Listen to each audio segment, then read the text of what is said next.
हिंदी साहित्य समागम चैनल पर सभी मित्रों का हार्दिक स्वागत और अभिनंदन है।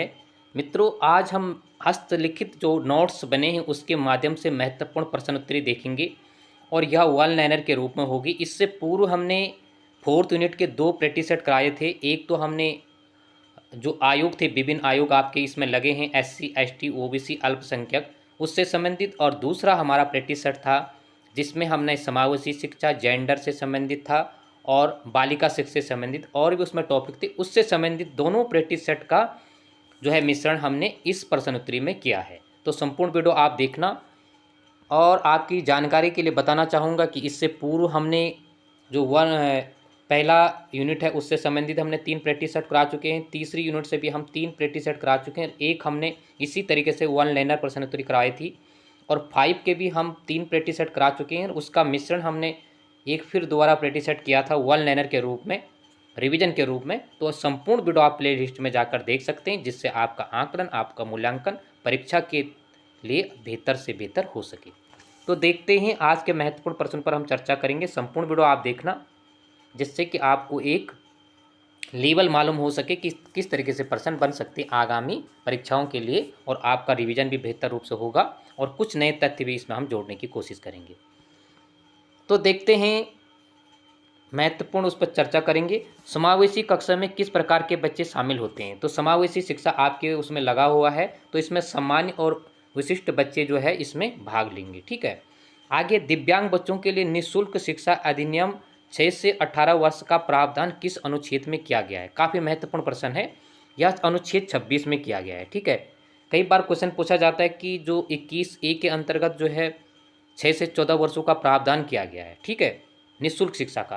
परंतु यहाँ पर विकलांगता की बात आएगी 26 में, कन्फ्यूजन नहीं होंगे आप लोग। ठीक है, पूर्व में किसी ने यह क्वेश्चन पूछा भी था। ठीक है ना। तो इन महत्वपूर्ण तथ्यों पर आप याद रखेंगे।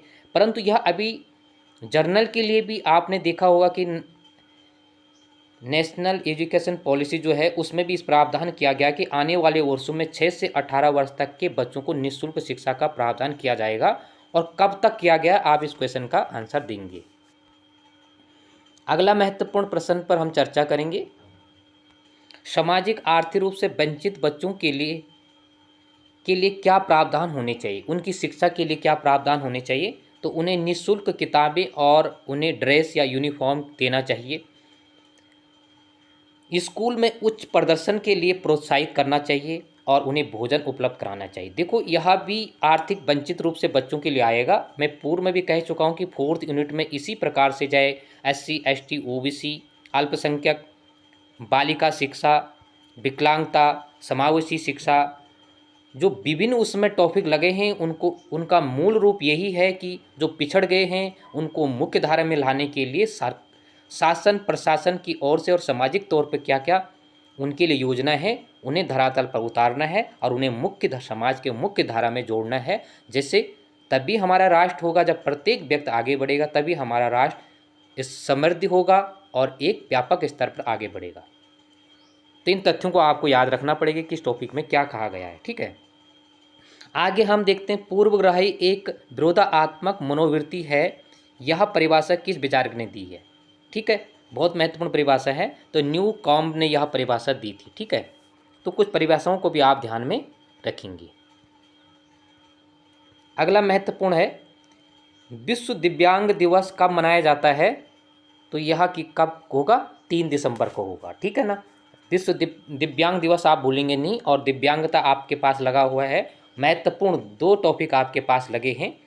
और जो सेकंड टॉपिक है, पहले तो दिव्यांगता अधिनियम लगा हुआ है, और जो सेकंड यूनिट में आपका लगा हुआ है यानी फोर्थ यूनिट में, उसमें 2 महत्वपूर्ण आपको ध्यान रखना, एक तो कारण उसमें और एक प्रकार। ठीक है, कि कितने प्रकार के, तो 4 प्रकार की दिव्यांगता को उल्लेख किया है, कहीं पर 5 प्रकार का भी किया है। तो इस पॉइंट को आप नोट करेंगे।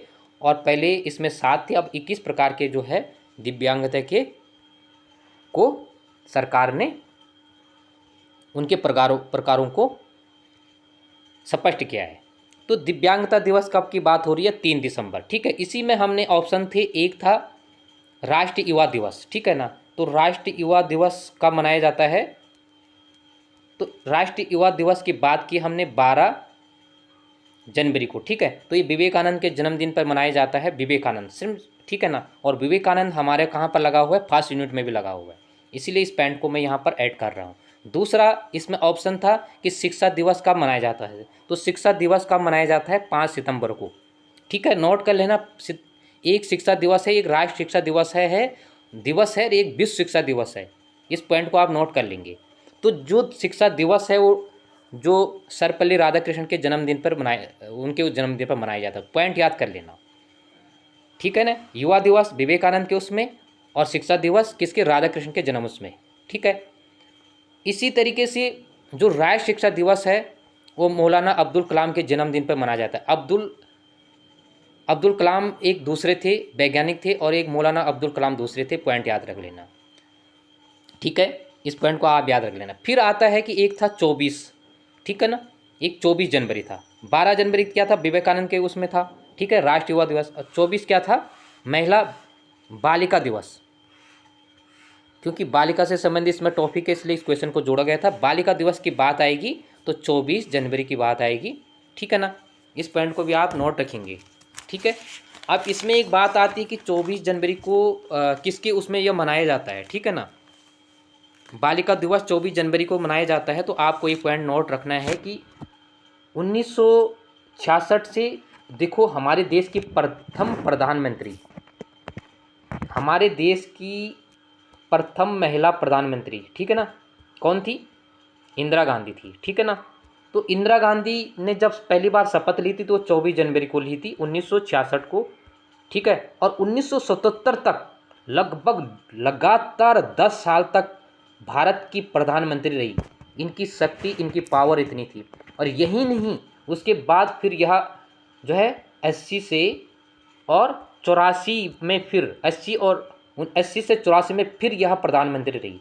तो लगभग इतने वर्षों तक इन्होंने काम किया, 14-15 वर्षों तक, और फिर इनकी मृत्यु हो गई थी। तो हो सकता है ये आगे भी प्रधानमंत्री रहते। ये पॉइंट याद रख लेना। बस कहने का तात्पर्य यह है कि युवा दिवस विवेकानंद जी को नहीं भूलेंगे, ठीक है। युवा दिवस कब है, 12 जनवरी को है। राष्ट्रीय बालिका दिवस 24 जनवरी को, 12 दूनी 24, वह इंदिरा गांधी के उसमें है, ठीक है ना। और राष्ट्रीय शिक्षा दिवस है राधा कृष्णन के उसमें, ठीक है। राष्ट्रीय शिक्षा दिवस आ जाएगा तो मौलाना अब्दुल कलाम के से संबंधित। तो इन पॉइंटों को आप नोट रखेंगे, ठीक है ना। कुछ बातें हमारी स्पष्ट हो जाएगी। जैसे जैसे रिवीजन का मतलब यही होता है। दिव्यांग दिवस, यह भी हमने इस पर चर्चा की थी, 3 दिसंबर। जेंडर क्या होता है, सामाजिक संरचना होती है। इसके बारे में हमने पूर्व में पढ़ा चुके हैं और डायरेक्ट क्वेश्चन बन जाता है, फिर कन्फ्यूजन हो जाता है, ठीक है ना। तो इस सामान्य चीज़ों को आपको बहुत जरूरी देखना होगा, ठीक है ना। ठीक है, तो जेंडर क्या है कि जेंडर एक सामाजिक संरचना है, पूर्व में मैं कह चुका हूँ। और लिंग क्या होगा, जैविक निर्धारण होगा। अगला महत्वपूर्ण है, नंदा गौरा धन योजना का उद्देश्य क्या है। तो एक तो भ्रूण हत्या पर रोक लगाना, काफ़ी महत्वपूर्ण फैक्ट पॉइंट है। दूसरा, बाल विकास को रोकना, बाल विवाह को रोकना। और तीसरा है उच्च शिक्षा प्रदान करना।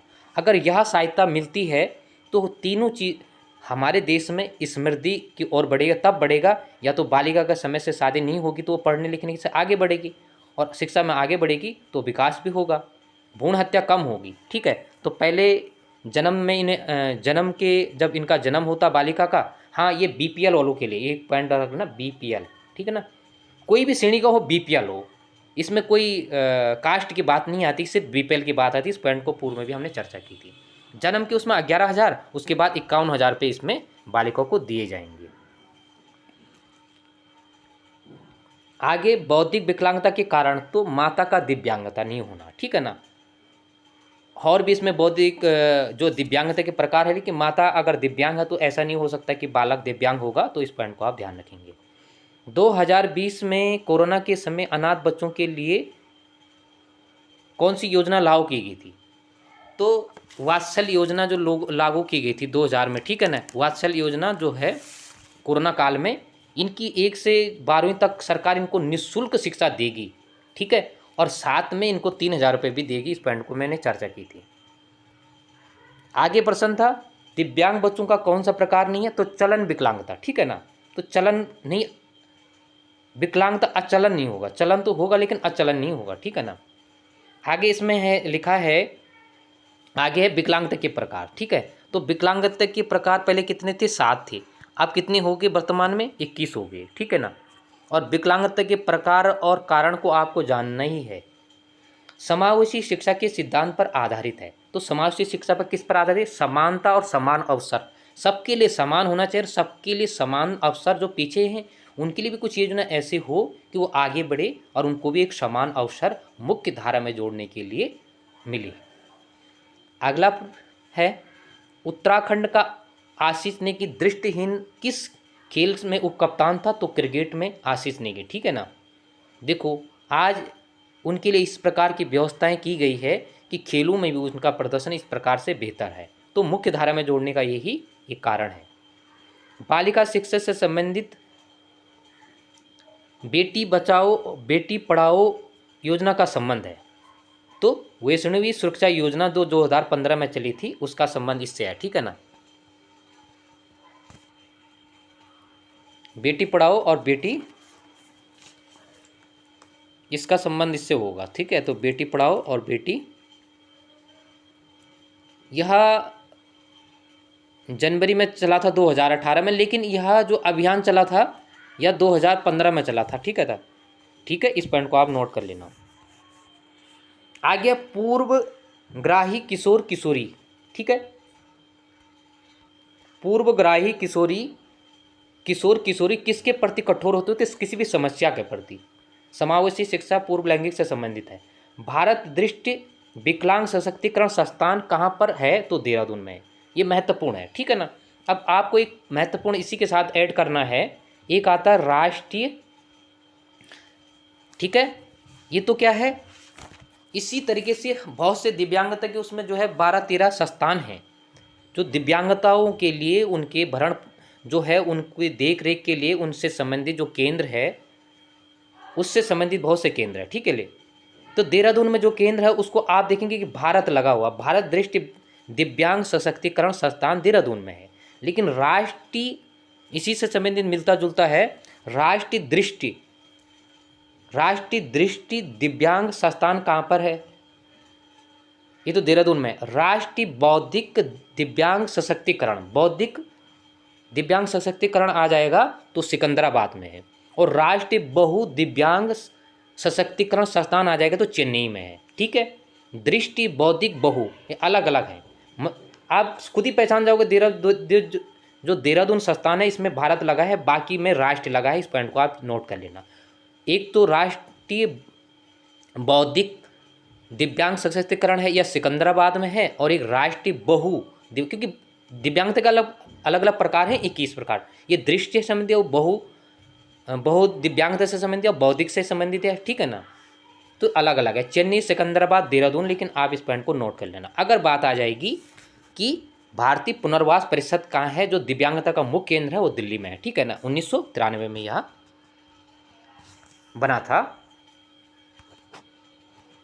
आगे है समावेशी शिक्षा में कौन सी बाधा नहीं है? तो माता पिता का विद्यालय ना भेजना। तो समावेशी शिक्षा में इसलिए नहीं है, जो सरकार की योजनाएं हैं उनको लागू करना और किस प्रकार से लागू की गई योजनाएं हैं, ठीक है, वो महत्वपूर्ण है।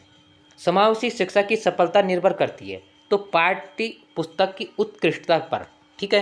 किस कोटि के जो है पाठ्य पुस्तक हैं उनकी व्यवहारिकता किस प्रकार से, उस पर समावेशी शिक्षा जो है निर्भर करती है। दिव्यांग अधिकार अधिनियम 16 का है, ठीक है ना।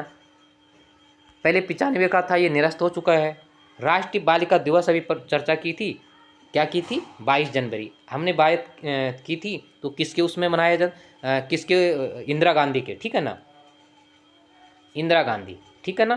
तो इंदिरा गांधी के उसमें क्यों मनाया गया? क्योंकि इंदिरा गांधी जो है भारत की प्रथम प्रधानमंत्री जब बनी थी उसी के उसमें जो है तब से ही यह मनाया जाता है, ठीक है। 1966 से 1977 तक यह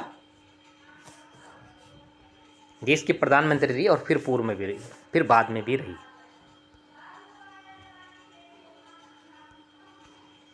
आगे कौन सा आयोग संवैधानिक संस्था नहीं है? तो महिला आयोग संवैधानिक संस्था नहीं है। ये एक्ट द्वारा संसद में है लेकिन ये संवैधानिक संस्था नहीं है। निम्न में से कौन सा कथन सही है नहीं है, ठीक है ना। तो अनुसूचित जाति के प्रथम अध्यक्ष सूरज भान थे। शोषित वर्ग को सुरक्षा प्रदान करना ये भी ठीक है, अनुसूचित SC एक्ट के उसमें। 2003 में आयोग के 2 भागों में बंट गया, ठीक है ना। पूर्व में एक ही था, फिर 2 हो गया। SC ST और NC ST सदस्यों की संख्या 5 है, ये भी सही है, ठीक है। तो नेशनल कमीशन शेड्यूल कास्ट, ठीक है। कई बार आ जाता तो आप SC का ध्यान नहीं रखेंगे, उसमें NC भी जोड़ेंगे आप उसमें, अगर पूरा नाम आ गया, कई बार ऐसे हो जाता है। 3 बातों को, भाषी अल्पसंख्यक आयोग का क्षेत्रीय कार्यालय नहीं है तो प्रयागराज में नहीं है, ठीक है ना। भाषी अल्पसंख्यक का क्षेत्रीय कार्यालय लखनऊ नहीं होगा ये। आगे है पिछड़ा वर्ग आयोग की संवैधानिक संशोधन द्वारा संवैधानिक दर्जा प्राप्त हुआ तो 102 संवैधानिक संशोधन द्वारा, एक्ट द्वारा, ठीक है, 1918 में। और जो बिल था, संशोधन था, वो 123 था, ठीक है ना। इसी को याद कर लेना। 102 101 किससे संबंधित है? GST से। 16 में आया था, ठीक है। 18 में क्या आया था? 102 यानी OBC आयोग आया था। और 2019 में EWS जो आर्थिक रूप से पिछड़े वर्ग के लिए आरक्षण दिया गया 2003 में आया था, ठीक है। तो इन तीनों को पूछा जाएगा एज हैवी ग्रुप C में, और विभिन्न PCS की जो प्री परीक्षाओं में काफ़ी बार पूछा जाता है। काका कालेलकर का संबंध किस आयोग से है? तो यह पिछड़े वर्ग से है, ठीक है ना, 1953। अल्पसंख्यक आयोग को संवैधानिक वैधानिक दर्जा कब मिला? 92 में मिला।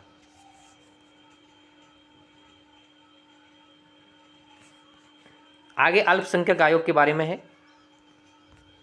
भारत सरकार द्वारा 1978 में एक संकल्प द्वारा इस आयोग का गठन किया गया था, अल्पसंख्यक आयोग का, ठीक है। अल्पसंख्यक आयोग को संवैधानिक दर्जा कब मिला? 92 में मिला,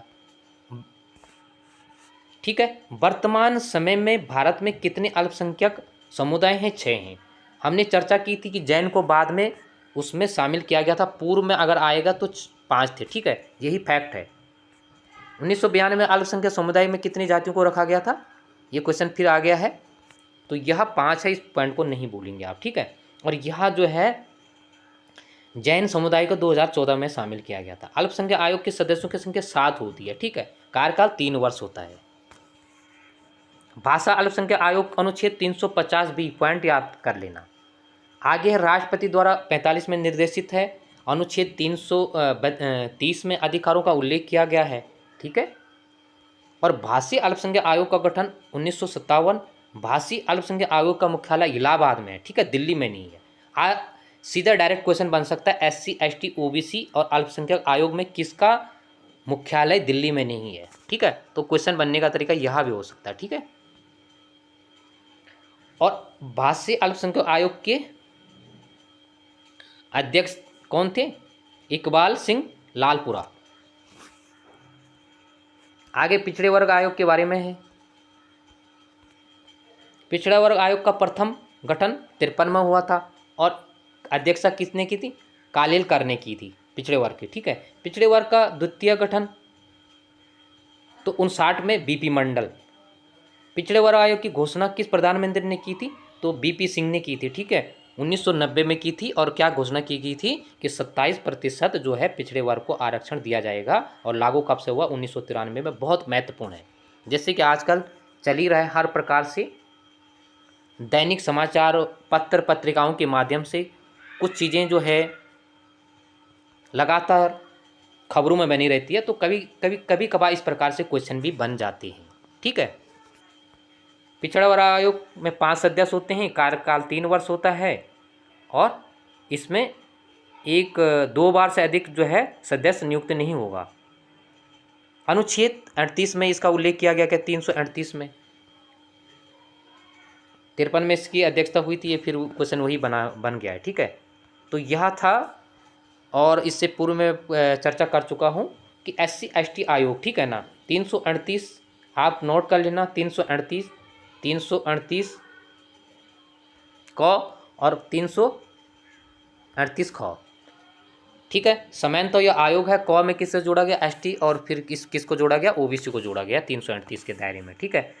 बाकी इस पॉइंट को आप नोट कर सकते हैं। तो ये रिवीजन के तौर पर था। इसी तरीके से हम फिर हो सकता है कि संपूर्ण पाठ्यक्रम पर एक बेहतर से बेहतर प्रश्न पत्र आप 2 से 3 दिन में आपको मिलेगा। वह प्रश्न पत्र में आपको लगभग एक नई दिशा में हम फिर कुछ बेहतर से बेहतर आपको कंटेंट मिलेगा, जिसमें 30 क्वेश्चन जो है फर्स्ट पेपर से होंगे, 5 क्वेश्चन इसमें जीके से संबंधित या उत्तराखंड से होंगे और 5 इसमें जो इंडियन आपके पास लगा हुआ जीके। तो लगभग 40 क्वेश्चनों से 40 से 50 क्वेश्चन का आप एक महत्वपूर्ण प्रैक्टिस सेट हम लाने की कोशिश करेंगे। और यह वीडियो आपको बेहतर लगा होगा तो इस वीडियो को शेयर कीजिएगा, लाइक कीजिएगा। आप देखते हैं तो आपका कर्तव्य इतना बनता है कि थोड़ी बहुत भी आपको लगता है कि इस वीडियो से, इस चैनल के माध्यम से हमारी जानकारी हमें मिल रही है जो कि आपके एग्ज़ाम के लिए औषधि का कार्य कर रही है, तो आप इसको लाइक शेयर कीजिएगा और नए हैं तो सब्सक्राइब कीजिएगा चैनल को।